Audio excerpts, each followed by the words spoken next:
nasta'in wa ala umuri dunya waddin.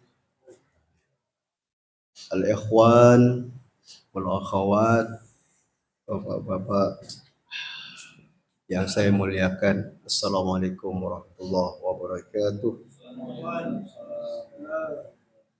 Alhamdulillah wassalatu wassalamu ala Rasulillah Sayyidina wa habibina wa qurrati a'yunina Abil Qasim Mustafa Muhammad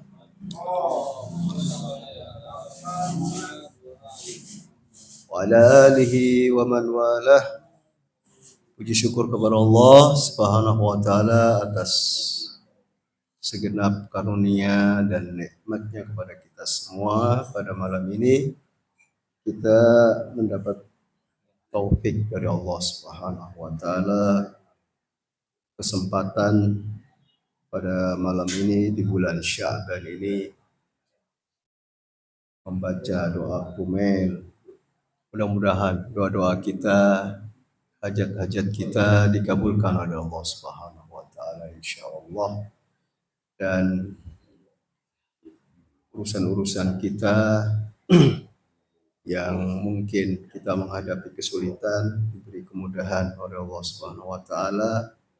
Yang sakit semoga Allah berikan kesembuhan insyaallah, dan mudah-mudahan Allah memperluas rezeki kita insyaallah dan memberikan keberkahan kepada kita semua. Mengingat ini menjelang bulan Ramadan, beberapa hari lagi kita sudah melewati nisfu Sya'ban ya.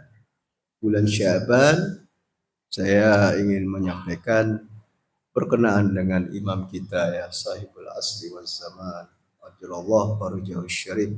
Saya teringat ucapan Syahid Beheshti. Syahid Beheshti ini orang penting dalam di masa revolusi ya, di masa Imam Khomeini, yang beliau ini syahid. 72 orang penting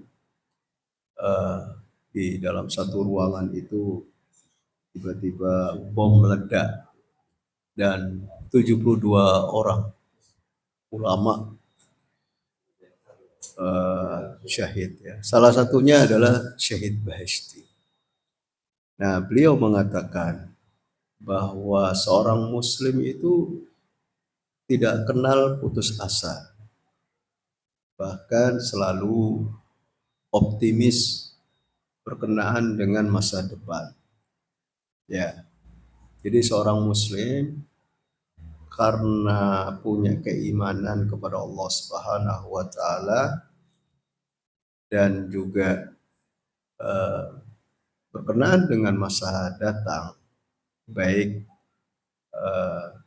di dunia maupun di akhirat, seorang muslim yang memiliki keimanan ini tidak kenal yang namanya putus asa dan selalu optimis, tidak pernah putus asa.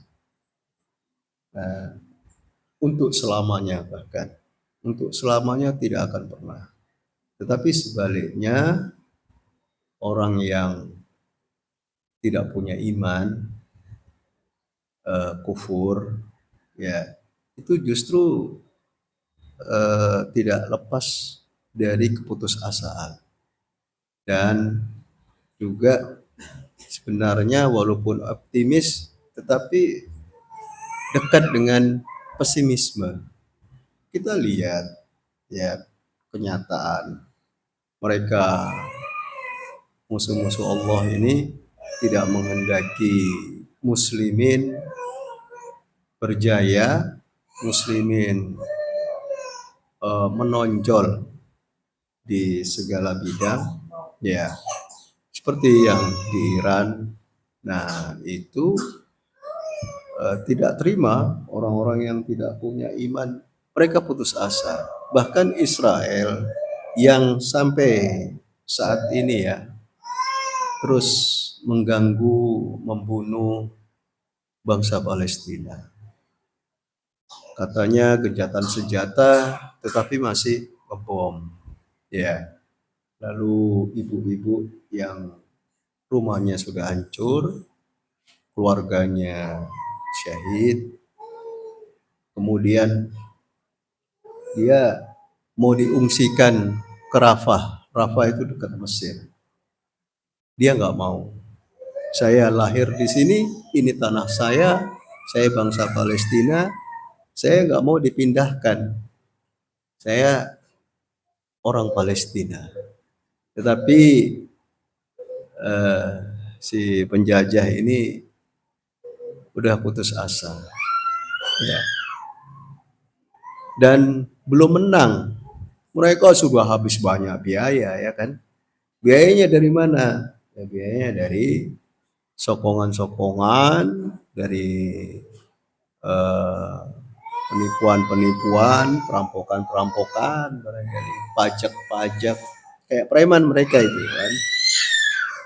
Eh, Mereka ada produk-produk yang nyokong, ya kan, makanan-makanan lah seperti pizza, apalagi itu Coca-Cola, wah macam-macam ya yang disebut tercantum itu produk-produk yang menyokong pada Israel, dan terutama pendukung besarnya adalah Amerika. Nah, mereka menghabisi Hamas saja belum sampai sekarang tercapai. Artinya Hamas masih eksis. Ya, Hizbullah masih eksis. Itu yang disampaikan oleh Syed Ali Khamenei. Mereka belum menang. Ini Hamas ini bukan negara, organisasi. Tapi untuk mengalahkan Hamas ini sampai sekarang sudah genosida berapa kali. Belum bisa menumpas Hamas. Dan bahkan tawanan-tawanan Israel yang ditawan oleh Hamas, ya sampai sekarang belum keluar mereka, tahanan mereka ya, istilahnya yang ditahan oleh Hamas. Hasil jadi eh, hikmah dari kegaiban imam itu, di sini ada beberapa disebutkan ya. Di antaranya adalah ujian. Ya, kita ini diuji oleh Allah Subhanahu wa taala. Seberapa iman kita, ya. Ketika iman kita menurun, nah di situ bersamaan dengan itu adalah putus asa. Tetapi ketika iman kita meningkat, pada saat yang sama optimisme tumbuh meningkat juga. Jadi iman dan rasa percaya diri itu, eh, rasa percaya diri itu mengikuti iman ini. Ketika iman itu turun, rasa percaya menurun juga. Nah, hikmah dari ghaibahnya sahibuz zaman, imam kita, imam seluruh umat pada zaman sekarang ini, dari sejak 250 atau 260 Hijriah, beliau gaib kubro, itu hikmahnya salah satunya adalah ujian bagi umat, ya. Mereka ini percaya enggak gitu, punya iman enggak. Di surat Al-Baqarah itu dikatakan a'udzubillahi minasyaitonirrajim, alif lam mim dzalikal kitabu la raiba fihi hudal lil muttaqin. Kitab tidak ada keraguan di dalamnya, ya, dan sebagai hidayah. Hidayah bagi siapa? Buat siapa? Muttaqin. Nah, orang muttaqin ini ciri khasnya apa? Sifat yang utama muttaqin itu alladzina yu'minuna bil ghaib. Yaitu beriman, percaya kepada yang gaib. Nah, yang gaib itu kemarin saya sempat ngobrol dengan teman-teman, ya, gaib itu tidak tampak oleh indera kita. Sedang lawan katanya syahadah, antonim syahadah. Kalau syahadah adalah tampak oleh indera kita. Bisa terlihat, bisa terdengar seperti saya dengan antum. Ini berhadapan, saya bisa ngelihat antum, antum melihat anak. Dengan mata ini. Antum bisa mendengar suara saya dan saya juga mendengar suara saya.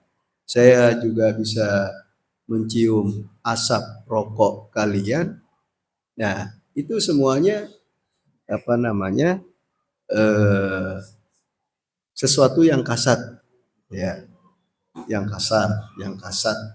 Nah, kalau gaib, gaib itu udah nggak terlihat oleh mata, nggak terdengar oleh telinga, eh, nggak ada hubungannya dengan indera. Indera ini tidak bisa menjangkau gaib. Nah, gaib itu bisa gaib mutlak, yaitu Allah Subhanahu wa Ta'ala. Nah, gaib yang lain, malaikat gaib, syaitan juga gaib, ya. Nah, mereka di dunia lain, ya. Nah, imam kita, imam zaman, itu keyakinan kita adalah sudah lahir pada tahun 250 sekian Hijriah. Dan gaib, gaib suro, lalu gaib kubro. Gaib suro dilewati 4 juta, lalu gaib kubro, gaib besarnya sampai sekarang. Nah, itu kenapa kita percaya? Ya, dalilnya kalau mau dalil akal bisa, dalil nakli, dalil riwayat bisa juga. Kalau dalil akal kira-kira begini ya. Dalil akal itu bahwa Allah menciptakan manusia dan Allah sediakan semua yang diperlukan oleh manusia untuk sampai pada tujuan. Penciptaan ini kan nggak sia-sia. Penciptaan ini pasti punya tujuan. Untuk apa Allah menciptakan ini? Mengapa? Ya, manusia yang bisa kita jangkau oleh akal supaya kita menghamba kepada Allah. Karena penghambaan itu adalah kesempurnaan bagi manusia. Karena penghambaan itu mengantarkan pada kebahagiaan dunia dan di akhirat. Nah, untuk sampai kepada tujuan ini, yaitu kesempurnaan insani, kebahagiaan duniawi dan ukhrawi, manusia perlu sarana-sarananya, perlu kendaraan, perlu alamat, perlu penjelasan, perlu penerangan, macam-macam. Allah turunkan Al-Quran dan Allah turunkan juga yang menjelaskan. Allah kirim penjelas yang menjelaskan Al-Quran dan seterusnya. Setiap zaman tuh ada, nggak kosong dari karena eh, manusia itu tidak mampu untuk bisa menjangkau pesan-pesan langit. Ya, mungkin bisa dari sekian juta orang cuman satu ada pengecualian. Ya, pengecualian itu manusia suci. Nah, begitu juga di sepanjang zaman ada, mulai dari Nabi Adam sampai sekarang. Nah, kalau sekarang siapa? Ya, Rasulullah memberitahu, ya, bahwa wasiku yang terakhir ini yang disebut dengan Qaim Ali Muhammad. Itu gaib. Nanti ada hadisnya, eh, nanti saya kalau kesempatan lain saya sampaikan. Nah, itu hadisnya harus mutawatir ya. Hadisnya mutawatir maksudnya yang memberikan keyakinan. Banyak yang meriwayatkan. Bukan satu orang yang meriwayatkan. Walaupun itu orangnya jujur, nggak pernah bohong, tapi yang membawakan hadis itu cuma satu orang, itu belum meyakinkan. Tetapi kalau yang membawakan hadis itu 20 orang, ratusan orang, seperti hadis Ghadir Hum, baru bisa meyakinkan mulai dari masa sahabat, tabi'in sampai dan tradisi periwayatan itu sampai sekarang ada. Bisa dilihat di bukunya Imam Khomeini itu 40 hadis. Imam Khomeini menyebutkan guru-gurunya. Eh, Maksudnya Imam Khomeini meriwayatkan langsung, mendengarkan gurunya ngomong. Nih saya punya hadis, riwayat ini saya terima dari guru saya dari gurunya, gurunya dari gurunya, sampai Imam Ja'far Shadiq dari eh, Imam Muhammad Al-Baqir dari Imam Ali Zainal Abidin, Imam Ali Zainal Abidin dari Imam Husain dari Imam Ali dari Rasulullah Shallallahu Alaihi Wasallam. Enggak terputus sampai sekarang. Nah, Imam Khomeini menyebutkan gurunya itu, ya. Nah, kita alhamdulillah bersyukur kepada Allah bisa pernah tahu gitu ya Imam Khomeini, dan bisa kita lihat bukunya itu di 40 hadis ada. Nah, jadi kesimpulannya bahwa hikmah eh, hikmah gaibnya imam. Ya, salah satunya saja yang bisa saya sebut di hadisnya ayahnya beliau, Imam Hasan Al-Askari. Beliau berkata, la yusbitu 'alal qawli bihi, tidak akan menetap, tidak akan konsisten ya pada orang yang mengimaninya, tidak akan kokoh keimanan kepadanya, kepada Imam Mahdi, tidak akan bertahan, tidak akan menetap keimanan kepada Imam Mahdi, illa man kataballahu azza wa jal fi qalbihi al-iman. Kecuali orang yang Allah kuatkan iman itu di dalam hatinya. Wa ayyadahu biruhin fihi. Dan Allah dukung, Allah kukuhkan, kuatkan ya dengan spirit yang ada pada dirinya. Nah, ini merupakan taufik dari Allah Subhanahu wa taala. Karena itu kenapa sih kita rutin ya baca kumer, tawasul ya setiap minggu kita. Ya, kenapa harus tawasul terus? Dan ini terbukti, ini salah satu mukjizat ya. Kita baca doa kumer nggak pernah bosan. Kita baca tawasul juga nggak pernah bosan. Itu berarti ada cahaya ya, mengandung Qur'ani ya, bukan mengandung umpan ya Pak Zen ya. Mengandung Qur'ani. Qur'ani itu cahaya, sejuk dan seterusnya, bahwa kalau sumbernya dari yang abadi, sumbernya dari kesucian, nggak ada itu yang namanya bosan. Nggak ada, malah kayak nambah spirit kita. Dan itu fungsinya ya, salah satunya itu supaya iman kita nggak turun, nggak melemah. Ya, saya teringat fikihnya Rahbar. Rahbar ditanya di dalam fatwa itu, entah seorang laki atau perempuan yang tanya, eh, saya disukai sama orang, ya, tapi dia nggak sholat, dia mau sama saya. Maksudnya ini kayaknya perempuan yang nanya, apakah saya terima lamarannya? Ya, boleh nggak nikah dengan dia yang dia itu nggak sholat gitu. Imam jawab, ya boleh saja menikah, sama-sama muslim ya kan, tetapi eh, sepatutnya jangan menikah sama orang yang nggak sholat gitu.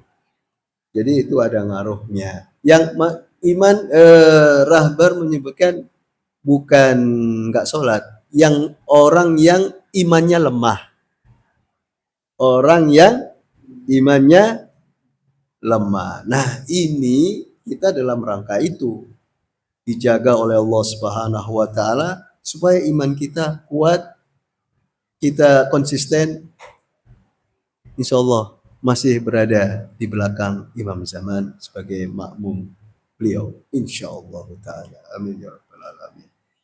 Jadi kesimpulannya bahwa eh, kita tidak kenal putus asa, tapi justru kita optimis dengan masa depan bahwa masa datang itu sesuai janji Allah itu kejayaan, keadilan, ya semuanya ini akan orang-orang yang metenteng-metenteng udah yang poar-poar, yang gertak-gertak, ya itu semuanya akan musnah, semuanya akan binasa dan yang berjaya adalah yang imannya kuat, yang punya optimisme, tidak pernah putus asa dari rahmat Allah Subhanahu wa taala.